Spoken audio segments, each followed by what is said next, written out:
Anybody? روزے کے اندر بندہ گوشت کھا سکتا ہے؟ بتائیں، نہیں کھا سکتا. تو سب سے سچی بات کس کی ہے؟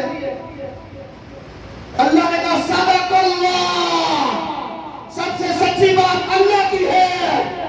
اور اللہ کا قرآن کہتا ہے جس نے غیبت کی اس نے اپنے بھائی کا گوشت کھایا.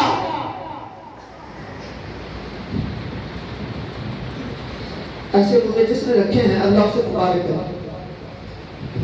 ایسے روزے جس نے رکھے ہیں کہ روزے میں منع تھا گوشت نہیں کھانا، اس نے نہیں کھایا تو روزہ ہو گیا. اگر روزے میں گوشت کھاتا رہا تو پھر وہ دیکھ لیں آج کہاں کھڑا، آج وہ کہاں کھڑا. دونوں میں سے ملا کی ایک بات بھی نہیں ہے. آپ نے خود کہا ہے کہ سب سے سچی بات اللہ کی ہے. آپ نے خود کہا ہے کہ روزے میں گوشت کھانا حرام ہے، روزہ ٹوٹ جائے گا. اور پھر مردار کا گوشت اگلی بات، بغیر روزے کے بھی کیا مردار کھانا جائز ہے؟ میرے بھائی میں آپ سے کچھ نہیں کہہ رہا، میں تو آپ سے پوچھ رہا ہوں. آپ سارے معزز مسلمان، روزے دار، شان والے، رتبے والے، لیکن مردار کھانا کسی مسلمان کو زیب ہی نہیں دیتا.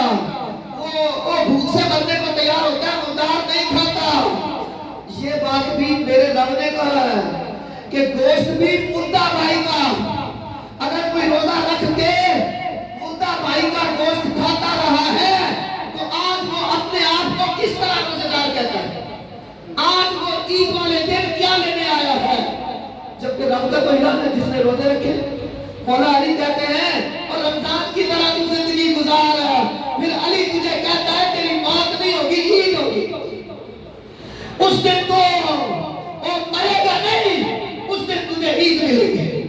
اس دن تجھے پہلے عید میں تجھے بندے مسافہ مانتا کرتے تھے. خدا کی قسم اس دن تیری عید کے ساتھ اللہ کے فرشتے تجھ سے جھپیاں لگائیں گے. فرشتے تجھے مسافہ معانقہ کریں گے. پھر غیبت سے اگلی بات جھوٹ ہے. میرے پیارے لوگوں، تو عیسائی گوشت مارکیٹ سے گوشت لے کے نہ کھانا یہ تو روزے کا ظاہر ہے. اور روزے کا باطن کیا ہے؟ کسی مردار بھائی کا گوشت بھی نہ کھایا جائے، نہ کھایا جائے. یہ اس کی برکت ہے. یہ اب کہا اسی طرح صرف ایک بار یہ نہیں، کھانا پینا نہیں رکا. آنکھوں کے اندر جو شہوت تھی اور جو وحشیانہ جانوروں جیسے جذبے تھے کہ بندہ سڑک پہ کھڑا ہے، اپنے ہی محلے میں، اپنی ہی گلی میں کھڑے ہو کر اپنی ہی مسلمان عورتیں، بہنیں، بیٹیاں گزر رہی ہیں تو یہ درندہ بن کے کھڑا ہوا ہے، اس کا بس نہیں چل رہا. اپنی آنکھوں سے نوچ لے. مجھے پرسنل اس بات میں سخت مزاحمت ہے. اپنی قوم کی بیٹیاں اور اپنی بیٹیوں کے لیے سیدہ کائنات، ملکہ جنت، خاتون جنت فاطمہ الزہرا سلام اللہ علیہا مخدومہ کائنات نسبت سے میرے سر کے تاج، اس علاقے کے سردار جناب چودھری تنویر صدیق صاحب، چودھری مسکین صاحب، چودھری غلام حبیب صاحب جیسے معزز لوگوں نے وہ جو مدرسہ بنایا ہے، وہ جو چھت بنائی ہے، وہ جو شیلٹر بنایا ہے کہ جس کے نیچے بے سہارا، لاوارث، یتیم یا اپنے علاقے کے لوگ، خواتین نماز پڑھیں، قرآن پڑھیں، دین سیکھیں، اس طرح ہو کر وہ اپنے آپ کو محسوس کریں، انہیں شیلٹر لگے، انہیں سکون محسوس ہو. تو اس وجہ سے مجھے ڈائریکٹ واسطہ ہے کہ باہر سے لوگوں کے مجھے 4 سال میں کہا میں نے 1 روپے کی کبھی پریشانی نہیں آنے دی رب نے. لیکن اگر پریشانی ہے تو گلی کے کھڑے ہوئے لفظوں سے، اگر پریشانی ہے تو وہاں ہمارا کتوں سے، اگر تکلیف ہے تو وہاں سے جن کو اپنی ماں اور باپ کا نہیں پتا ان لوگوں کی وجہ سے، جو وہاں سے آنے جانے والی بیٹیوں کے لیے عذاب بنے ہوئے ہیں، ان سے تکلیف ہے. روزے نے کیا کہا؟ روزے نے یہ کہا کہ تیری حلال بیوی بھی تیرے پر پابندی ہے جب تک تو روزہ رکھا ہے. تیرے اندر بڑی قوت آ بڑی طاقت ہے، بڑا جوان ہے، بڑا سورما ہے، لیکن بہن کو بہن سمجھ، بیٹی کو بیٹی سمجھ، اس اپنی جوانی کو نمان دے اور حدوں کے اندر رکھ۔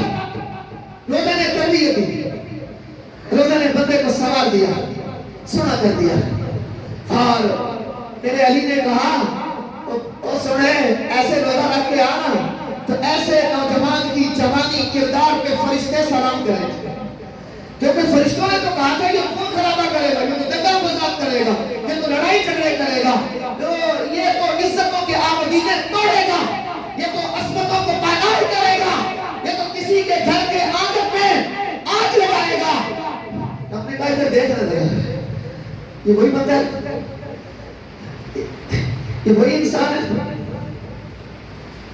کہ یہ روزے نے اسے کتنا سنوار دیا۔ اب اس نے ایسا رمضان گزارا تو نتیجہ کیا نکلا؟ کا نتیجہ یہ نکلا اب رب کہتا ہے اب یہ میرے پاس آنے والا ہے، میرا تو جانا کپڑے لے کے جا، اس کے لیے پھول لے کے جا تاکہ اس سے گلے مل، تو جنت نہیں جا سکتا، تجھے جنت میں لے جانے والا راہدار، جنت میں نے تیرے لیے نہیں اس لیے بنائی، اس کے لیے بنائی ہے جس نے رمضان میری مرضی سے گزارا ہے، جس نے زندگی میری مرضی سے گزاری ہے، جس نے اپنی طاقتوں کو، محبتوں کو، اپنی ساری خوشیوں کو میرے نبی کے قدموں میں رکھ دیا کہ جو میرا نبی کہے گا میں وہی کروں گا، جو میرا رسول کہے گا وہی کروں گا۔ اے پیارے نیک دل مسلمانوں، آؤ اللہ کی بارگاہ میں سر جھکاتے ہیں، اے مولا ہم اس قابل نہیں ہیں، ہم پہ کرم فرما دے۔ تیرے نبی نے بھی تو نماز عید پڑھی ہے نا، تیرے نبی کے ساتھیوں میں بھی نماز عید پڑھی ہے، تجھے اس پڑھی گئی عید کا واسطہ مولا آج ہماری عید بھی قبول فرما دے، آج ہمیں بھی عید کے اندر وہ نور عطا کر دے، ہمارے سجدوں میں بھی وہ سرور پیدا کر دے، ہماری تسبیحات میں بھی وہ تقدس پیدا کر دے کہ ہم تسبیح تیری پڑھیں اور فرشتے ہم پہ رش کریں۔ نماز عید میرے دوستو آپ سب لوگ پڑھے لکھے ہو، جانتے ہو، حصول برکت اپنے سفر کے لیے